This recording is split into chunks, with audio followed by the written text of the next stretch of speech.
Alexandre Morin-Villouellette. Il circule au travers de l'autoroute de l'information, sans dérapage ni accrochage. Le Canada s'attend à atteindre l'objectif de dépense de 2 % du PIB fixé par l'OTAN d'ici 2032. C'est l'annonce que Justin Trudeau a prononcée hier au sommet de l'OTAN. Le 2 %, l'objectif qui est censé être atteint lorsqu'on est membre de l'OTAN, là, en termes de dépenses proportionnelles au PIB en affaires militaires. Le problème, c'est que c'est pas ça qu'avait annoncé M. Trudeau. C'est drôle parce qu'après plein de critiques, soudainement, M. Trudeau se réveille et il décide d'annoncer quelque chose en plein sommet de l'OTAN. Est-ce que c'est surprenant tout ça? Pour en parler, Justin Massier, professeur titulaire de sciences politiques à l'Université du Québec à Montréal, co-directeur du réseau d'analyse stratégique également. Monsieur Massier, bonjour. Bonjour. Est-ce qu'on vient d'improviser ça du côté de M. Trudeau? Je pense que oui. Écoutez, la politique de défense a été annoncée il y a 3 mois.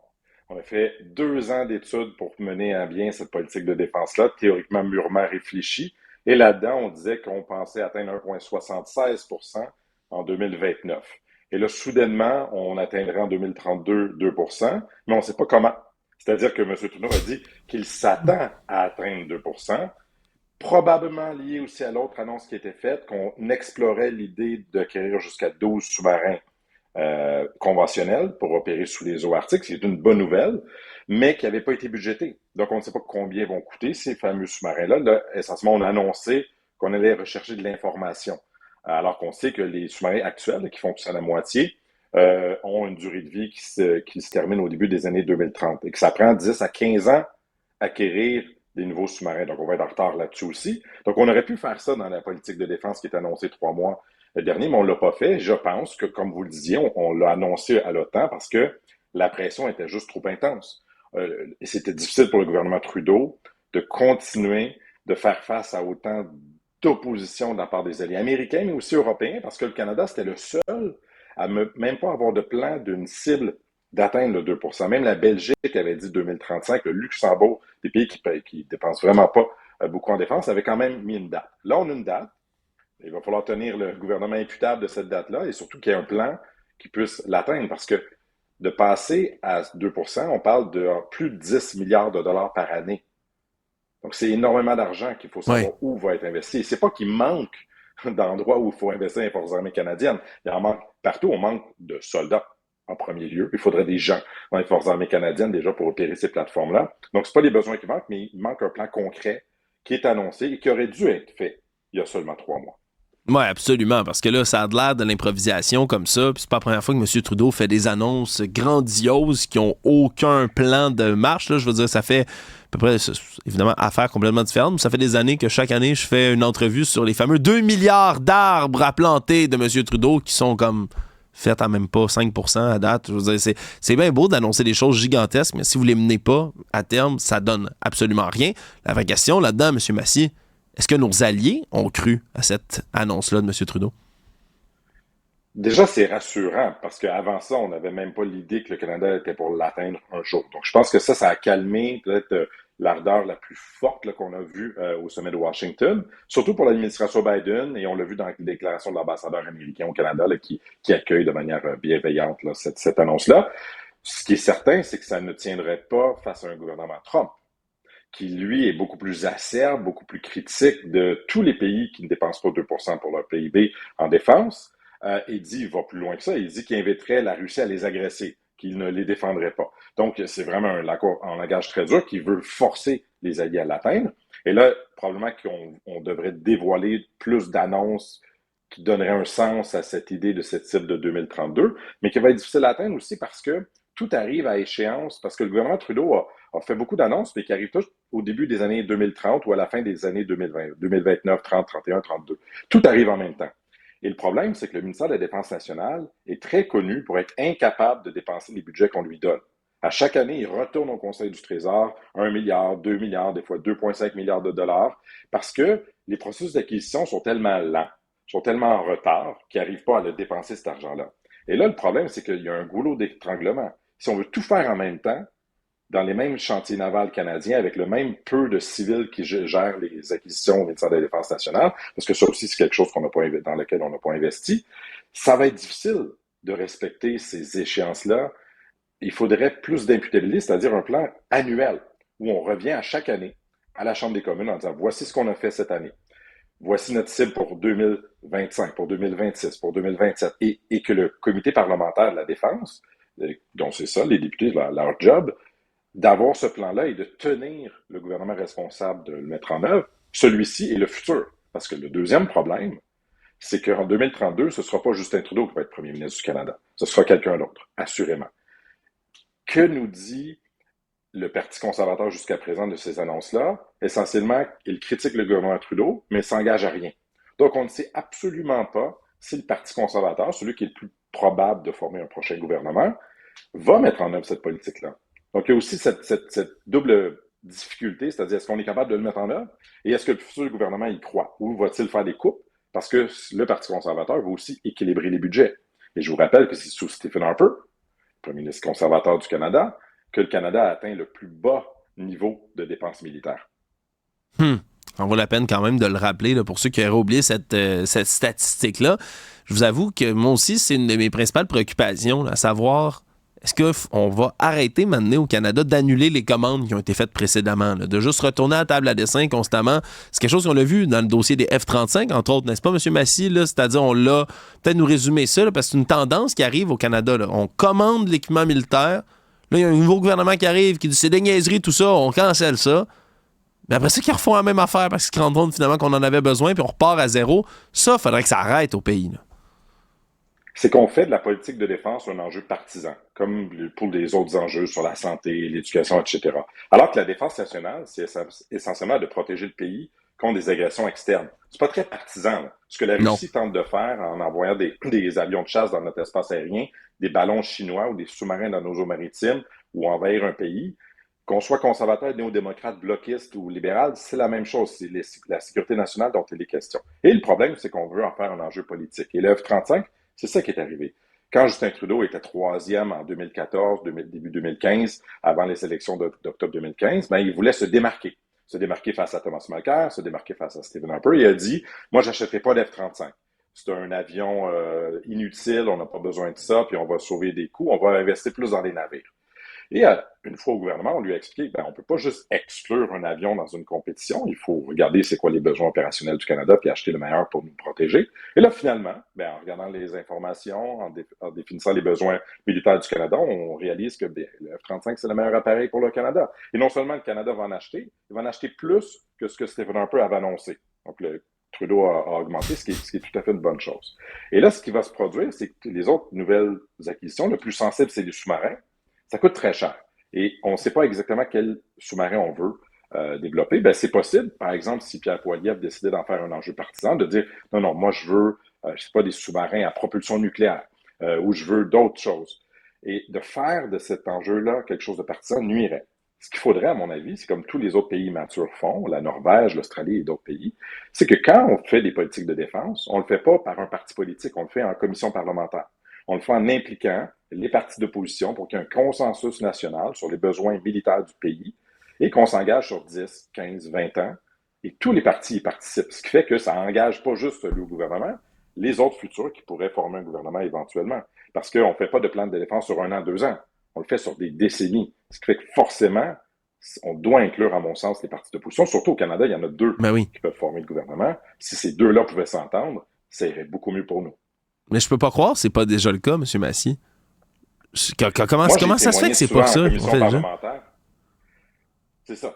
Moi, j'ai vu la dynamique en commission parlementaire où je suis des fois appelé à témoigner sur les enjeux. Puis la façon que ce comité-là opère est souvent partisan. On utilise beaucoup ces commissions-là, ces comités, pour lancer des attaques contre l'autre parti, pour se démarquer, pour critiquer. Et on le voit dans la réaction du Parti conservateur à l'annonce de Justin Trudeau. Oui, c'est important de faire des critiques, mais il aurait pu dire, par contre, nous, on s'engage à acheter des sous-marins pour défendre l'espace maritime canadien. Nous, on s'engage à atteindre le 2% parce que ça n'a pas de sens qu'on laisse la défense du Canada à d'autres pays. C'est pas ça qu'on a vu. Alors, je pense qu'il y a une question de maturité politique. Au Canada, on a été trop isolés en pensant que tout allait bien chez nous, qu'il n'y avait pas de danger, qu'on peut oublier les questions de sécurité, que ça ne nous affecte pas. Ce qui fait que nos partis politiques ne sont pas habitués de traiter de ces enjeux-là, qui sont très sérieux. manque de maturité politique. J'aime beaucoup le terme que vous utilisez. C'est vrai qu'on fait dur, là, sincèrement, à se chicaner comme des enfants pendant qu'on n'est pas capable de se mettre d'accord sur le fait de défendre notre propre territoire au niveau politique. C'est vraiment navrant de voir ça. Je reviens sur quelque chose que vous avez soulevé tout à l'heure. Vous parliez de manque de bras dans les forces armées canadiennes puis dans les forces armées règle générale en Occident. Là. On manque de gens, de volontaires pour aller s'enlister dans les forces armées. Hier, notre collègue ici, qui est chroniqueur au journal, est venu écrire, là, Loïc Tassé, est venu écrire, rapporter les propos de Raphael Cohen, un homme directeur de la corporation RAND, qui signait un article dans Foreign Policy en disant que dans les pays occidentaux, le service militaire obligatoire, ça risque de revenir. Ça risque d'être quelque chose, un phénomène qu'on réimpose dans des pays où ça ne l'était pas, de l'imposer dans des pays où ça ne l'a jamais été, pour être capable de faire face non seulement à ce manque de main-d'œuvre-là, mais aussi à la montée des puissances dictatoriales, des pays impérialistes dans le monde. Est-ce que c'est une mesure, selon vous, qu'on risque de voir pour vrai, ça? Service militaire obligatoire un peu partout? C'est ce qu'on voit dans certains pays d'Europe présentement, qui, eux, ont une frontière commune. On pense à la Finlande, par exemple, qui a une frontière commune avec la Russie parce qu'ils pourraient être les prochains. Et eux, ce qu'ils font, les Finlandais ont une armée extrêmement bien développée, où on fait un service militaire et on parle qu'il y a des centaines de milliers de Finlandais qui savent manier les armes et s'il y a une urgence, ils peuvent être appelés en renfort pour défendre le pays. Le Canada est dans une situation un peu différente parce que si on a à faire une guerre directement avec la Russie ou une autre grande puissance, ça risque de, si ça se produit sur notre territoire, de ne pas être des soldats dans des chars d'assaut qui vont se défendre. On défend notre territoire, nous, surtout avec les forces aériennes, avec des forces maritimes, parce que notre territoire est isolé par des océans. Et si on fait la guerre sur le terrain, si on veut, il va falloir les envoyer en Europe ou ailleurs sur un autre théâtre, comme ça s'est passé en Deuxième Guerre mondiale.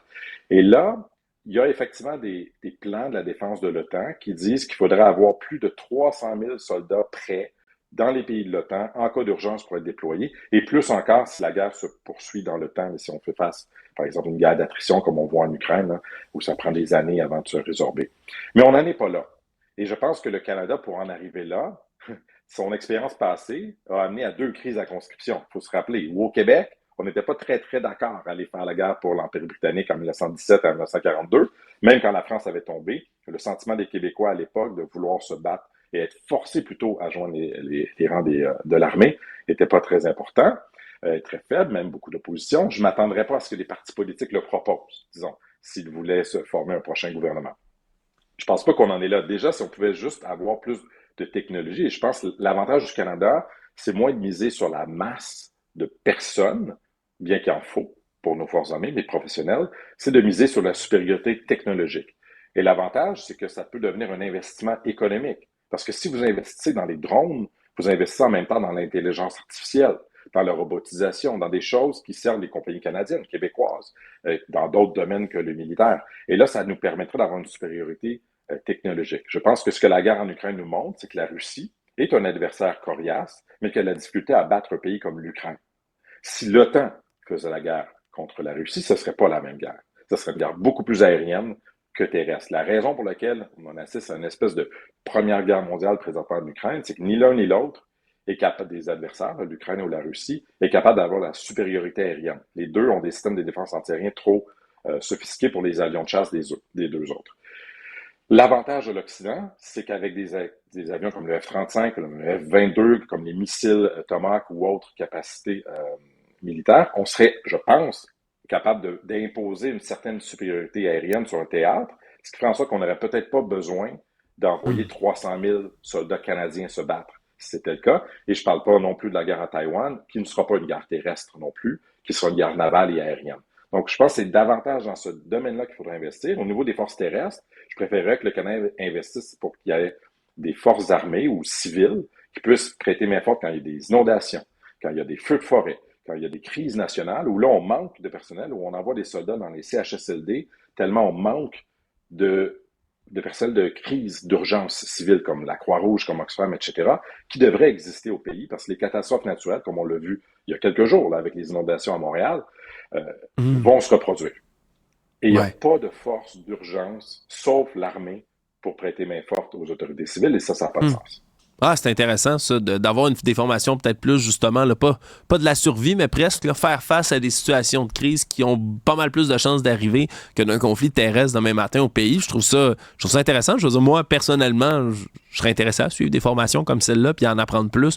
Je pense que ce serait un atout dans le coffre à outils d'à peu près n'importe quel citoyen ou citoyenne. Le temps file, M. Massy, puis il faut absolument que je vous pose la question qui tue. On vient de voir le sommet de l'OTAN, on a beaucoup parlé du Canada. Joe Biden a dû livrer la performance d'un mandat, d'une vie peut-être, là, en essayant de passer pour quelqu'un qui n'est pas ce qu'on prétend qu'il est, faible, vieux, affaibli, devant ses alliés, devant le reste de l'OTAN. Comment ça passe dans le reste de l'OTAN, la performance de Joe Biden? C'est sûr que les lapsus ne l'ont pas aidé. D'appeler le président Zelensky le président Poutine et d'appeler sa vice-président Trump aide pas. Et toutes les petites erreurs, des lapsus que vous et moi on fait, là, quand on parle, on fait des lapsus, ça arrive, mais quand on est tellement la cible d'une attente de dire « Ah, est-ce qu'il va commettre une erreur? Est-ce qu'il est tout à fait encore 100% présent? » fait en sorte que malheureusement son image a été ternie encore plus et que je ne crois pas que la dissidence au sein de son parti va s'estomper suite au sommet de Washington. Au contraire, je pense que la pression va continuer à monter et même s'il s'accroche, et que les leaders comme Justin Trudeau, qui s'est fait poser la question explicitement à la conférence de presse, dit non, le leadership est tout à fait solide. Évidemment, les alliés vont jamais dire oui, il faut qu'il soit remplacé. On ne s'ingère pas dans les affaires des autres. Non. Mais je ne crois pas qu'il a lancé un sentiment qui a rassuré beaucoup ses alliés en commettant des impairs comme ça publiquement. Non, ça c'est certain que ça aide jamais. Justin Massy, vous êtes professeur titulaire de sciences politiques à l'Université du Québec à Montréal. Vous êtes également co-directeur du réseau d'analyse stratégique. Merci d'avoir fait le tour de tout ça avec nous. On se reparlera assurément parce que je vous avoue que ça me fascine toujours les questions de défense. Content de voir qu'on a au moins un semblant d'objectif maintenant. Merci. Ce sera avec plaisir. Au revoir.